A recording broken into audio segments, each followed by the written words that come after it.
And in that moment, Penelope fell in love. Hello and welcome back to my channel. If you're new here, I'm Alice. We talk about books. So if you're looking for someone to stick on in the background while you make yourself a meal, clean your room, or do that thing you've been putting off for the longest time, then I'm your gal. So hit that subscribe button.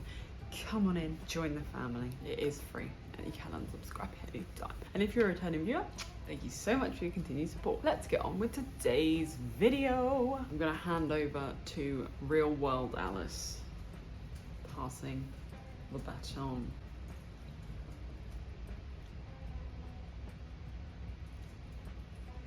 So let's talk about thoughts. Now, when I first started listening to the audiobook, I'm addicted.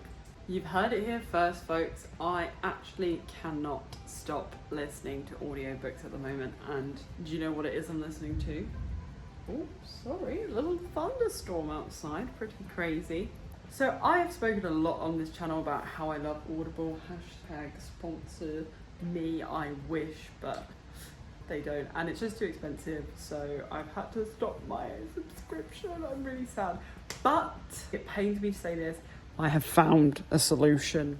That's right, guys. Did you know that included in your this sounds like an advert, it's not an advert. Included in your Spotify membership, you get access to so many audiobooks. It's actually crazy. I'm shocked. I'm absolutely shocked. I've got so many ready, downloaded to go, so I can be doing double the amount of reading this year, especially when there's books that I definitely couldn't be bothered to buy. But this is how this all started. And I thought, do you know what I should do? I should listen to a Bridgerton book because, you know, they're a little bit spicy, they're a little bit crazy. So that's what I decided to do. Cue the clips of me just, you know, listening to the spice in public, which is a bit naughty, but it's just because I can't help it. When I work out, I just like listening to audiobooks. So, you know, it's pretty freaking crazy. So enjoy that. Off you pop, go on.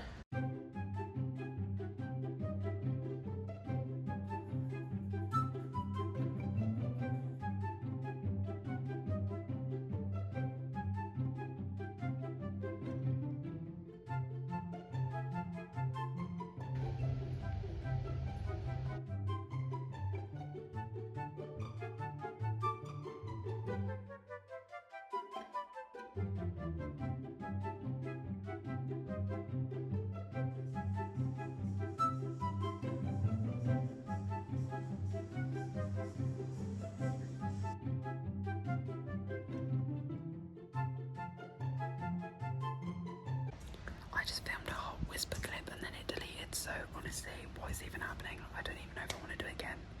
But basically, it's really weird when you're listening to Spice in public because you're kind of like, shouldn't be listening to this, and especially because I'm usually working out, it just feels a whole little bit weird. So there's definitely a line. There's a line that we draw, but I feel like Julia Quinn's quite tasteful, and the lady that narrates it, she's very like posh, very like, ooh. I mean, I will say there were elements I didn't enjoy, but I feel like she did it alright, so it didn't feel too weird, but it's a bit weird, so sorry about that. Anyway. So safe to say that listening to spies in public is a little bit scary sometimes, but it was actually quite funny and it's okay. Nobody knew. But anyway, that just about concludes this montage segment, so let's hand back to official Alice so she can give us her thoughts and reviews. Let's get to it. I was not sure. Okay, so the narrator, her name's Rosalind, I believe, and you know, she could be a really famous person. I personally don't know her. I was not sure. Okay, she's quite posh, she's quite well spoken, which very much suits the Bridgerton vibe. But I was like, oh no, what's gonna happen when we get to the spice? What's gonna happen? It's gonna be weird. At first, I wasn't too sure, and when she was kind of doing Colin's voice, she was putting this like little gruff voice on, and I was like, oh, this feels interesting, this feels weird, whatever.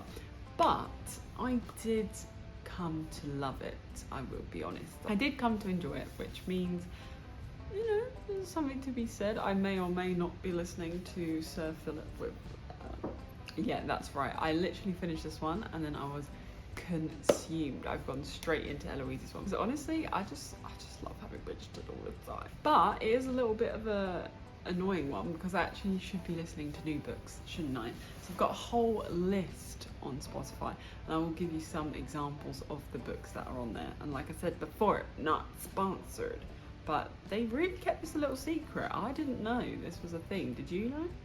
Because I didn't. No one told me, alright? No one told me. I was paying for the bloody subscription anyway. Might as well have been using it. The only books that I've seen so far that you can't get on there is Harry Potter, but that's alright. That's okay. We can let that slide, alright? There might be a few more, but it's a good solution as well if there's certain books I want to read but they never come on sale because I can just listen to them. Honestly, I think the hardest part of listening to these kind of books though is definitely the spice element. It is a little bit like, ooh, like a little bit cringy, a little bit weird, but I feel like when you read it yourself you can kind of take it at your own pace, but it was a little bit intense, so that was a bit scary, terrified. And my problem is, I mean, as I mentioned before, my biggest problem is I like to listen to audiobooks when I work out, and I work out in public a lot, so it just feels a little bit interesting. But it's alright, no one knows what you're listening to today. It could be anything. I could be listening to Britney Spears for all you know. I actually did enjoy the experience overall of the Bridgerton audiobooks, so I would give them a go, you know. If you're a Spotify listener and you want to have a go but maybe you don't want to read the Bridgerton books, I would say she does quite a good job. And so far the voices into Sir Philip are also a lot better, so I'm not cringing as much. It was just something about the voice for Colin that was a little bit it's okay, maybe it's because I've watched the series, so I have like a Colin voice in my head. Do not want to. Sorry, is that way he says it every time? I just can't. Anyway, so from now on you'll basically just catch me listening to Bridgerton all the time. You know, I'm dreading the day someone comes up to me, they're like, hi, I'm making a TikTok, what you listen to? And I'm like, chapter 7 of To Sir Philip with Love, and they'll be like, what? And it'll be an interesting time. So yeah, we'll just hope that doesn't happen. I don't feel like it does happen that much, not anymore. I feel like we've been and gone with that trend, do you know what I mean? Do you know what I mean? It's also interesting when you listen to an audiobook, because when you've read the book beforehand, you kind of have your idea of how you make the characters in your head, and especially now when there's a show, they kind of influence those depictions of the characters. So having an audiobook also adds another layer, because sometimes it gives a voice to a character that you maybe weren't sure, especially when the series and the books don't overlap entirely. So there's definitely like little bits and bobs in there that I wanted to see how it was gonna turn out, how it was gonna pan out, and I was not disappointed. Okay, so I tell you what, the whole audiobook thing is pretty great. I know I've said this before. Now, this is the thing I keep wanting to tell you and I keep forgetting. There is an amazing thing about the audiobooks on Spotify. Again, not sponsored. They all have the second epilogues. I know, this is crazy. It's big news, people. I was listening, I came to the end, I was like, oh, we're over. Why do we still have like 40 minutes to go? It's because the second epilogues are on the freaking book, which is amazing. So obviously, as you guys know, I read all of the stories, and then there's a separate book which contains a little Violet novella and then a second epilogue for each book. Now they're just at the end of the audiobook, which is fantastic. I mean, I'm probably not going to listen to all of the audiobooks. I might just listen to more of my faves. I think I'd quite like to listen to It's in Her Kiss, because as you guys know, that is my top Bridgerton book, so I think probably that one. I would be interested maybe with Anthony's one as well. I'd like to see how she does the voice, because she has done Anthony's voice in the ones I've already listened to, so I'm excited to see how that is. Anyway, I shall stop rambling on. This was a little bit of an interesting hybrid type of video today, but I thought you might enjoy it, so here we are, giving it a go. I thought it'd be a little bit sunnier outside, but it's not, but it's alright. Okay, it doesn't matter, it's alright. Well, Brian made me forget what I was going to say, so you can thank him for that. Anyway, make sure you wait to the end of this video, because I'm going to give you a little list of some of the titles you can find on these audiobooks, okay? Thank you so much for watching this video. Don't forget to give it a big thumbs up, smash that like button, and don't forget to subscribe. Have you subscribed? Thank you. Thank you very much. And as always, until the next one, I'll see you then. Bye! Audiobooks include the whole of the ACOTAR series. I know, pretty wild. All of the freaking Lord of the Rings books narrated by Andy Serkis. I know, crazy. Audible Light. They didn't actually lie to me. I just didn't research anywhere else. There's Magnolia Parks. I don't think I ever want to read it. Might listen to it. Apparently it's a little bit interesting. What do you guys think? All of the Caraval series, Divine Rivals, Ruthless Vows, and Duology together. I think we've got all of like Shadow and Bone on there. We've got loads of non-fiction books. Oh guys, I did start listening to a non-fiction book, which was a little bit like, ooh, like it was very cringy. We'll talk about it. We'll talk about it in an upcoming video.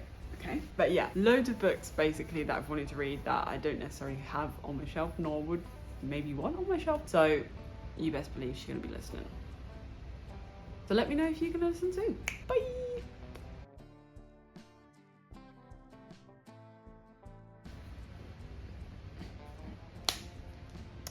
Chapter 7 of Chapter 7 of 2. Oh my god, I can't say it. You're gonna make me forget. Brian! He's going like this.